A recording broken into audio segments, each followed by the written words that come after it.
Hello, sports card collectors and investors. It is Wednesday. We are in the middle of the week. We are grinding through. I hope that everyone is having an amazing week so far. I'm excited to talk to you today about buying and selling PSA 9 sports cards, kind of my thoughts overall on PSA 9.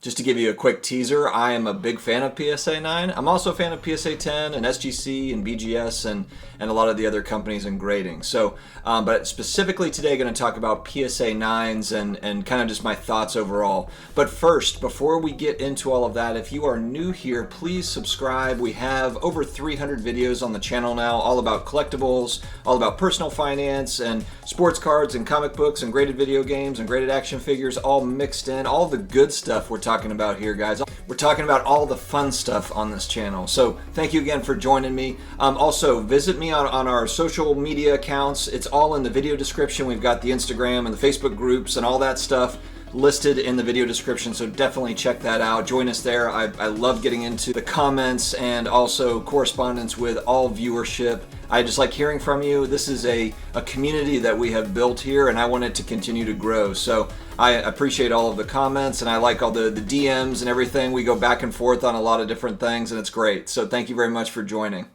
All right, today we're going to talk about specifically PSA 9s, and 2020 was kind of a wild year for sports cards, as we all know.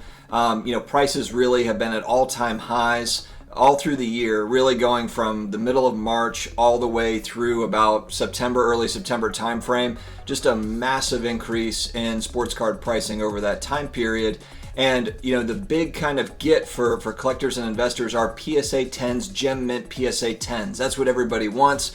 That's what the market is really after when they're buying raw cards to send them in to get graded. They're really hoping for those PSA 10s.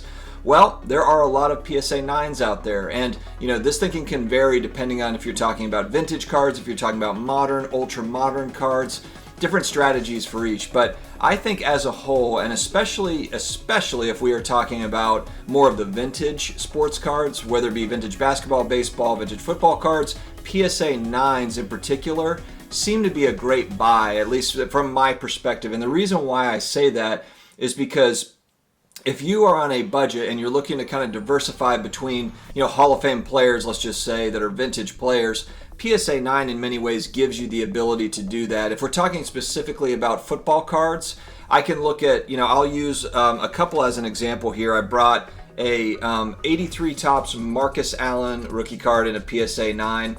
I picked this up about $80, $90 a couple of months ago, and it's right at about the same price now. But there are about 1,700 of these PSA 9s in existence, so it's not super rare by any stretch of the imagination. It's not. PSA 10s, though, there's only about 160 or so PSA 10. So this is an $80, $90 card. That PSA 10 is an $800 to $1,000 card. Now, look, I'm a big believer in supply demand, but also scarcity is great to have on your side. So if you do have a larger budget, if I had $1 million to go spend on sports cards, I would look to pick up the PSA 10 Marcus Allen to hold long term. For example, just because, and maybe not Marcus Allen, maybe it's Dan Marino, maybe it's John Elway. The point is that those are higher. Those are priced higher because of the scarcity there. With vintage cards, there's a big difference between a lot of times between the PSA 9 and PSA 10s, whereas with ultra modern cards, there's not as much. If you're looking at Prism, Luka Doncic rookie cards 2018, 9s and 10s, you have a ton of each as an option. There's not a big drop off. It's not like there's 100 PSA 10s and then there's 1,000 PSA 9s. That's not the ratio for modern, ultra modern cards in many cases. So that creates kind of an interesting arbitrage potentially with vintage cards. Now, I know with vintage baseball cards, they're typically priced higher, and then even with basketball cards, those might not be the ratios. Football is kind of an interesting play just because they're just not as expensive for whatever reason as vintage baseball or vintage basketball cards. Here's another one. This is not a vintage card. It's really a junk wax era card. 1994 Marshall Faulk rookie card SP in a PSA 9. And this is another one where Hall of Fame running back, all-time great running back, Marshall Faulk, and I bought up a couple of these PSA 9s. They're literally on eBay. They're available. I mean, there's 2,800 or so PSA 9s. So again, not a rare card whatsoever. But they're $20, $20 to $30 graded in a PSA 9.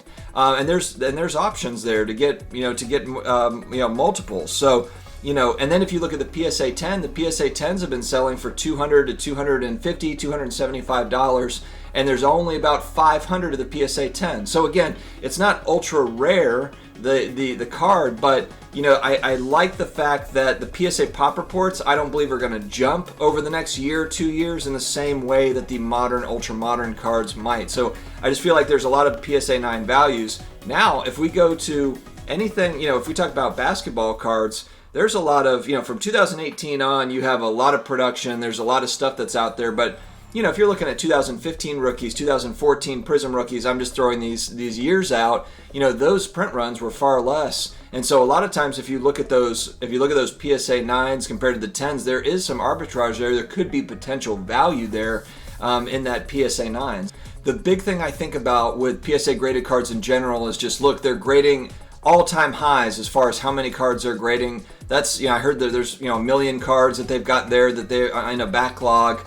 And you have to think, I mean, whether it's right or wrong, I have to believe that, there is a majority of those cards are going to be hot players that are looking to, the Lukas and the Zions and the Tatis Juniors and the, just hot players, Kyler Murray's. Those are going to take up the majority of a lot of those cards. And that's what I believe. That's a prediction on my side. Look, maybe it's a million vintage cards, but I just don't think that it is. I think that it's a lot of cards that people are sending in to flip, a lot of base cards there. So I think that there's a lot of cards that have been sent there to flip. And when those cards come back, there's going to be think about what those pop reports are going to look like in 3 months, 6 months, 12 months. It's going to be a lot higher.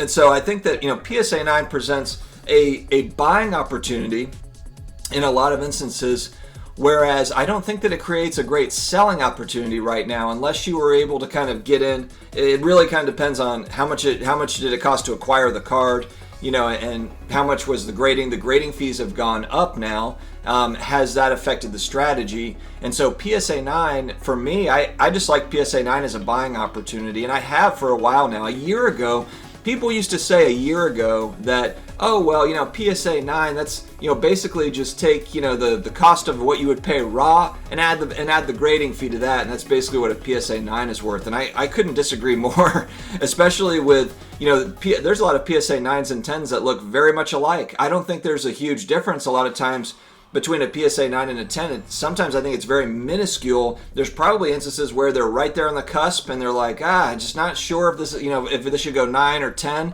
I know that they have certain parameters that they do follow, but there's got to be cards that are fringe cards, that could go either way. And you see that just by looking at the cards in the cases. Sometimes you look at a 9 and you're like, I just don't know how this is a 9. Or you look at a 10 and it's like, well, maybe that should have been a 9.